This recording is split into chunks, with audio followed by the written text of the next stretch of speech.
ஹாய்ங்க. இன்றைக்கி நம்ம வளையல் பற்றி தாங்க பேச போகிறோம். வளையல்னா யாருக்கு பிடிக்காது சொல்லுங்கள்? எல்லா பெண்களுக்கும் வளையல்னா ரொம்ப பிடிக்கும்.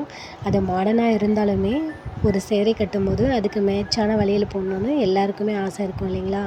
பெண்களுக்கு பூவும் பொட்டும் வளையலும் தாங்க ரொம்ப பிடிக்கும்.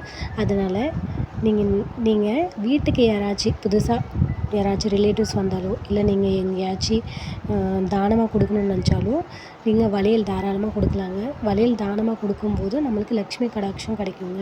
அதுக்கு தான் வீட்டுக்கு யார் வந்தாலுமே பூவும் பொட்டும் அதோடு சேர்த்து 2 வளையல் வச்சு கொடுத்தா ரொம்ப சிறப்புங்க.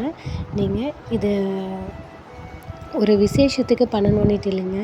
யார் நம்ம வீட்டுக்கு வந்தாலுமே இது ஒரு பழக்கமாக வச்சு அவங்களுக்கு இது கொடுக்கும்போது அவங்களும் சந்தோஷப்படுவாங்க. அதே மாதிரி நம்மளுக்கும் அவங்க வாழ்த்தும்போது அதோடைய ரிசல்ட் கிடைக்குங்க. ட்ரை பண்ணி பாருங்கள்.